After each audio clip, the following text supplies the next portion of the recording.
Welcome to The Signal, powered by the Leaders in Payments podcast, where we are cutting through the noise to reveal what truly matters in payments and fintech. Hello and welcome to the Leaders in Payments podcast. I'm your host, Greg Myers. Joining me today is a very special guest, Whitney Ganibegovic, a senior sales executive at Worldpay, now part of Global Payments. So, Whitney, thank you so much for being here and welcome to the show. Thank you. Super happy to be here. This episode is part of our Signal series where we're cutting through the noise to reveal what truly matters in payments and fintech. In this episode, we're talking about why embedded finance is becoming a real driver of retention, growth, and long-term value for ISVs and software platforms. We'll explore what happens when platforms move beyond payments to offer more financial tools, and why products like business banking, working capital, and debit cards can make customers more loyal and harder to lose. We'll also look at why this is a much bigger strategic opportunity than many platforms realize. So, Whitney, before we dive deep into this topic, can you walk us through your professional journey and how you got to Worldpay? Yeah, thanks, Greg. A little bit of a unique journey for me. So I actually started in business-to-business sales right out of school when most of my friends were looking to land jobs at big name companies with the 401k. I got and took the advice to just master sales and it will take me anywhere. So I actually spent my first 2 years of my professional career selling office supplies to 50 businesses a day. As tough as it was, I'm so grateful for it because when I did transition into an established organization, it was obvious the skills that are developed, when you're pitching and talking to 50 different businesses a day that aren't expecting you. So from there, I got the opportunity to start in a startup for working capital and quickly grew to manage that sales team. They'd expanded from Australia to the US, looking to drive kind of a different approach to factoring a business where we're doing sales-based repayments. So after that, I was recruited by our investment bank to join their treasury group, working with some of the bank's largest clients, which was a role I really, really loved participating in. But a former boss had reached out about Worldpay and their embedded finance program that was being built. And it was kind of the perfect intersection of everything I'd done. So I went for it. And I'm super grateful that Worldpay saw me as a fit because it's really been a great match. And I feel, genuinely like I'm a fit for exactly where I'm meant to be. Okay, great. Well, thanks for sharing that. So most of our audience will be familiar with Worldpay, obviously, which is now, as everyone knows, part of Global Payments. But for context, can you give us a quick 50,000-foot level overview of the company and kind of where you fit into that broader organization? Yeah, so Worldpay, now part of Global Payments, is a global payments technology company that helps businesses accept, optimize, and protect payments across the world. So whether it's in person, online, or on a mobile device, we're there. We're the largest payments acquirer and processing over 73 billion transactions a year by doing end-to-end solutions for our merchants and our partners. We provide all the infrastructure behind transactions and build additional product and financial technology that helps our companies grow revenue and improve their customer experience. So that's Worldpay. How I fit in is I work with our integrated, embedded, and platforms software partners to help them find the right value-added services and products that they need based on the best-in-class experience for their customers to increase market share or customer satisfaction. So our software partners and our partnership managers all work together to understand what the strategic goals and needs are and how we can help them reach them. I'm focused on the embedded finance platform that we launched last year. That means helping platforms integrate these financial tools and services directly into their platform so they can create a more seamless experience for their customers and unlock new revenue streams. Okay. And just, for your reference and people that are listening, I have a background in embedded payments and have worked for several companies, predecessors to Worldpay when it was Payrix. I did some consulting work with them. So very familiar. This is a topic that's near and dear to my heart. And I truly am a firm believer in this embedded finance being one of the hot topics in the industry, really, where we've gone from embedding payments into these software platforms to embedding other financial products. I'm really looking forward to the conversation. So let's go ahead and dive in. So when most of these ISVs or software platforms think about embedded finance, where do you think they still underestimate the opportunity? I think it could just be a little overwhelming at first. And so what they know is their bread and butter, what they do on a daily basis and what's made them successful. I think what they're underestimating is how quickly and easily they can enter this market and start generating meaningful year-end revenue. With out-of-the-box solutions like our engine, the heavy lifting, the risk, the compliance, the go-to-market, the support is already handled for them. So that means our software provider can stay focused on what they do best unlocking new value for the merchants and creating deeper stickiness for themselves. Embedded finance really doesn't have to be this multi-year build where you have to hire experts in each part of making it successful. It can become a turnkey revenue accelerator that strengthens the entire platform ecosystem. Okay, well, what changes when a platform moves from offering a single financial product like payments to offering a more complete, financial experience? Everything changes, right? Top three, I would say, number one that we focus on or we see the most is just this lift in customer lifetime value. So platforms are going to see up to a 4x increase in this when they expand from payments only to a full financial suite. And it's not just more revenue, it's these deeper, longer relationships that come along with that. Next, we see a 2 to 5x more revenue per user when we see embedded capital, payouts, billing, financial automation stacked together. Each layer is going to increase platform revenue without adding additional complexity for our merchant. And the third, and maybe my favorite, is just that increased platform dependency, the time in their software. So these financial tools tap directly into their daily workflows. Once a merchant, for example, takes capital and then uses integrated billing and payouts, and then relies on an automated reconciliation, they're in your system multiple times a day. And that operational dependency is super hard to replicate and even harder to churn away from. So we go from payments that are really just a feature to this complete financial experience that turns into the backbone of their business, and it becomes mission critical. It's no longer optional or kind of something they can choose. Okay. And this next question, I really like it because I feel like it's a potential struggle that these companies have is, when they're early in that journey, maybe they've already embedded payments, maybe they haven't, but which embedded finance product do you think kind of tends to create the most immediate value for their customers and why? Yeah, I think there's probably two answers to this, kind of depending on what camp you sit in, whether it's working capital or money management and some banking tools.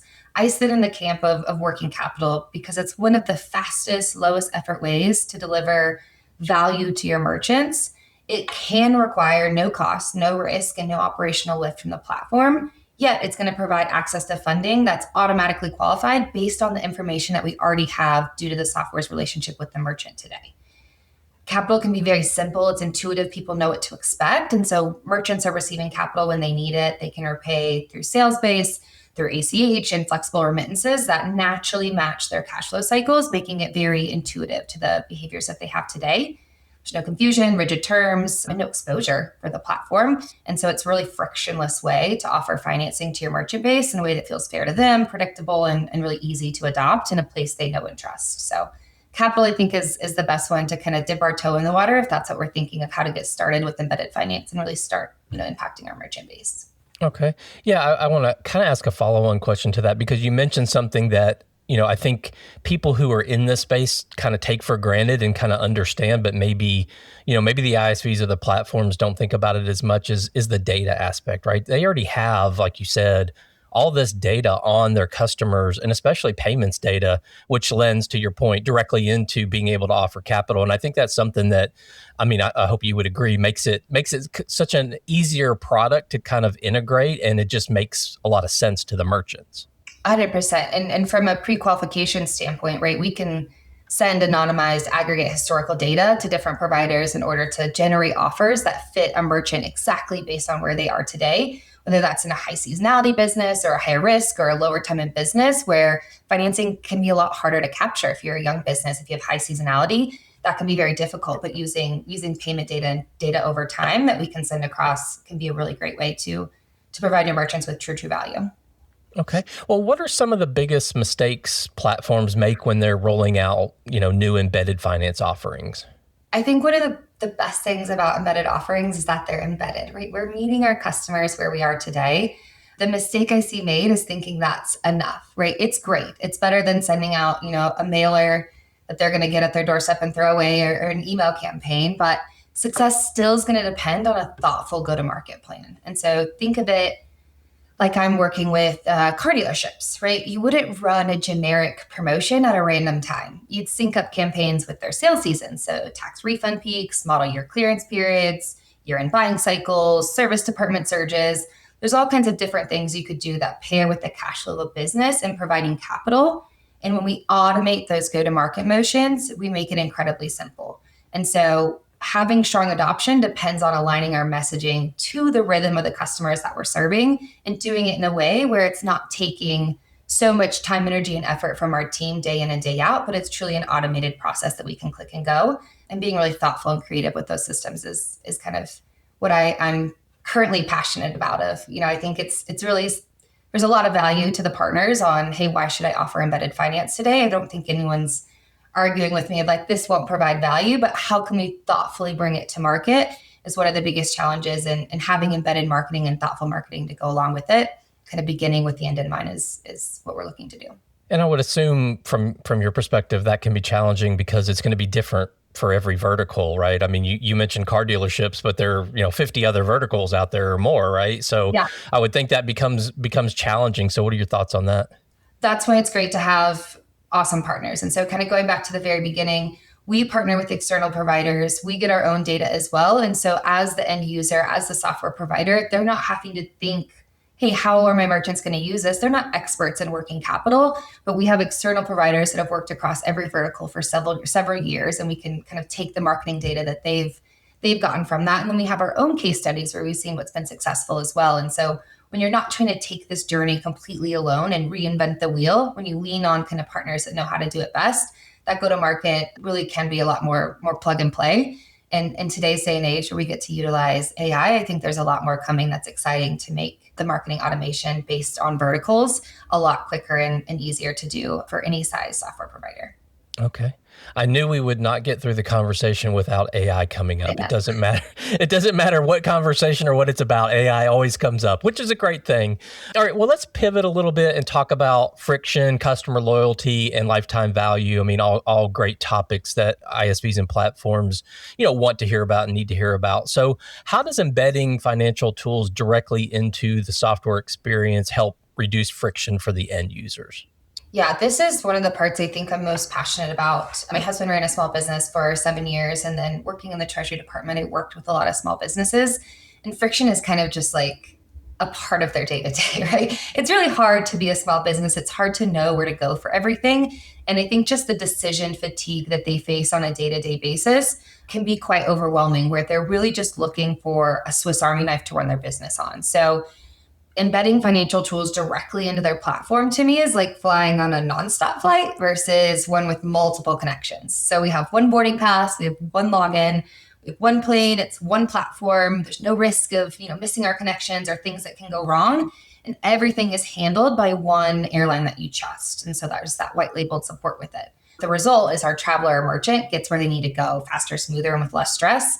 And for the end user, it's everything to have that direct flight while still benefiting the software platform as well. And so I think that's, to me, when we care about our merchants and making their life easier, that's where embedded finance gets even more compelling, because it becomes this ecosystem that, creates more ease within their day-to-day. Okay. When we think about friction, so you sort of mentioned friction from the perspective of having it all in one place, but do you also think like there's friction within the tools themselves, like how these things are integrated in the decisions, how easy they are, I guess more like a UX kind of thing. So any kind of thoughts on, the way software companies should be like embedding things to make it easy for the merchant once they're in the software to take advantage of these offers? Yeah, so we've gone with a widget approach where all of our different embedded finance offerings are going to live in this widget with the same UX experience. It's going to have different white labeled support, and it's all within one spot that they're able to manage. This friction, I think, almost solves it on the partner side, potentially more of if I'm a partner and I'm trying to offer all these different embedded finance offerings, I'm managing all these different connection points and communication points and integrations and updates. And that's going to get really messy really fast as we start to add different financial tools into our ecosystem. And so having the widget approach that we have here at Worldpay is once they do the integration to the platform, it's a single integration point. As we pile new product in, they're getting an arsenal where they're able to horizontally extend their product set and their revenue streams without having to do any additional tech work, integrations, marketing, go-to-market. And so I think on the partner side, I see that being impacted a lot more. And for the merchant, they just want it all to be in one spot, right? If it's under one login, they don't have to leave the real estate that they're in today. That's kind of, I think, where the trust is built and where they're going to feel most comfortable. Okay. For this next one, we've talked about it a little bit, but in your view, what are the sort of mechanisms that actually create loyalty between the merchant and the platform? So, I'm thinking like the workflows, which we kind of talked about, dependency, switching costs, data we talked about. What are those kind of mechanisms in your mind? Yeah, I think workflow integration is number one. When a platform becomes this operating system to the merchant's business, that loyalty is going to skyrocket. So, example of a sticky workflow could be they're doing inventory, which leads to how they're going to do their purchasing, which leads to their billing, and then reconciliation. Or we have patient and client records that go to invoicing, that go to financing, right? There's all these different workflows that we can build. They're going to build a habit and create muscle memory. And once we have staff that's trained on these daily operations and depend on them, merchants are reluctant to disrupt these daily routines, right? That's a very difficult thing to do as a small business. And so those workflow integrations are huge.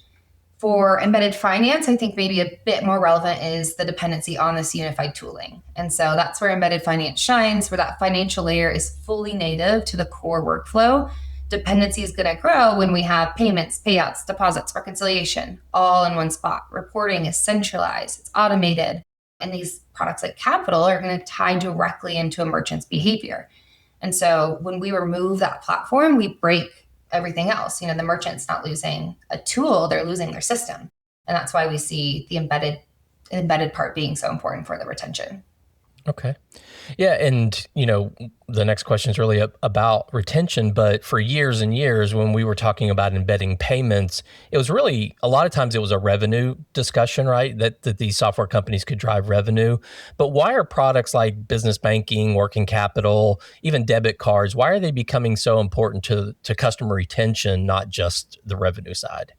Yeah, I think if I were a software provider, something I'd be thinking about really critically right now is it going to become more difficult in the future to gain net new merchants? Because embedded finance is this wave that's coming, whether you like it or not, whether you want to get on or not, it's coming. And as these providers or as your competition in your vertical starts to roll out products like capital, like banking, that are the core pillars of a business, it's going to be a lot harder to offer it a shiny new price or something small on the payment side to recruit a business to switch over. And so I think from a retention perspective, it's almost like, how can we be proactive? Because we're gonna see less switching in this vertical as it becomes more integral to a business on how they're running their day-to-day operations. Again, they're not losing a tool, they're losing a system. And so banking is our stickiest product in market today. If you think most people have probably only banked one or two places in their lives. A lot of times it's the first one they ever went to, which is crazy. But there's not a lot of switching happening in that vertical. So one, if we're going to roll it out back to go to market, we have to be thoughtful with how we're going to win here. How can we partner with existing banking relationships? How can we get faster funding, make card issuance easier, right? It's a harder vertical to win in, but once we've won in it, it is so sticky and it's very, very difficult to lose merchants. If someone can offer a discounted pricing or something easy for the first couple of years, you're going to see that churn decrease and really get the value back of the effort you put into the go-to-market on the banking side or the capital side. Okay. Well, how should platforms think about the impact of embedded finance on lifetime value and overall account growth? So that's part one. And second part, what metrics should they be tracking? I think to just call out what platforms can see if they're going to add embedded finance would be the merchants are going to adopt more revenue producing products, right? They're going to use the platform more frequently. Their operations become dependent on it, their churn drops, the revenue rises, and cash flow itself runs through the platform. And so I don't even think we've fully been able to capitalize on what we're going to be able to do with all that data. When we see a full business functioning from payments to reconciliation to cash flow to capital to how they're doing their banking, all of that knowledge is going to empower us to really support our businesses in a new and awesome way. And the metrics are something that, if we track it thoughtfully, it's not just kind of the surface level, what kind of rev share can I get through these products? And you mentioned it before, but when I'm walking into a conversation, revenue is second to retention. Like, there's going to be revenue that's going to be exciting, but retention is really the key. And that's where these metrics shine, like the lifetime value uplift, right? We're obviously going to track that, revenue per merchant, multi-product adoption, how many products are they adopting? What's that sweet spot potentially? Too much, too little? The different engagement and dependencies, so where their mouse is spending time, where they're easily finding products, how long they're spending there, and then the different cash flow penetration. So how much of this merchant's money is actually running through your platform? What are we not capturing? What are we capturing? And then the retention rate, NRR, how we're seeing that across the platform change with embedded finance. And then I think where you have to focus once you have this suite is the contribution margin. And so which products are really driving profitability and stickiness within your platform, and understanding that so we can spend quality time on our quality products and making sure we're driving success where our merchants are using it the most. Yeah, that's a lot of information, right? So how do you feel like, do most software companies, like, do they do the surface level and it's harder to get them to that deep, or do they have resources, in-house that can look at those metrics? Because you said a lot there that really can drive a business. And it's not just, hey, what's my revenue? What's my retention? What's my lifetime value? It's really digging into, contribution margin, which set of customers or cohorts, are driving more contribution than, there's a lot of detail there. So kind of, what do you see today? Like, what are companies actually doing today? I would say that they're probably tracking 50% of those. So we're looking at lifetime value, we're looking at revenue per merchant, we're looking at retention, and we're looking at engagement dependencies sometimes, right? Kind of depending on our sophistication. The multi-product adoption, the contribution margin, and the cash flow penetration are going to be new metrics, right? That's probably not stuff that we've been massively focused on before. Maybe payments to not payments, right, is kind of something they've tracked before, but on a larger scale, that's not something they're looking at. But again, it's why it's so great to work with external providers that do this as their bread and butter, because when we're launching a campaign or when you're in implementation, we can set different goals and show you what best practices look like and what actions lead to increases on these different metrics. And so it's not always that someone's going to track it for you. You have to care the most about growing these metrics within your business, but we can show you what we've seen, what success looks like, and draw more attention to how to track them. But really, it's also going to come back to the platform's strategic goals, what they want to track, right? They may not care about the things that we think they should care about. And so, making sure we're listening to, hey, the only thing I care about, the only thing I want to drive is retention. Maybe we narrow in on that and just focus on that and make that as impactful as possible. We're not so worried about cash flow penetration. And so each story is going to be a little bit different depending on what their core focuses as a business are. Okay.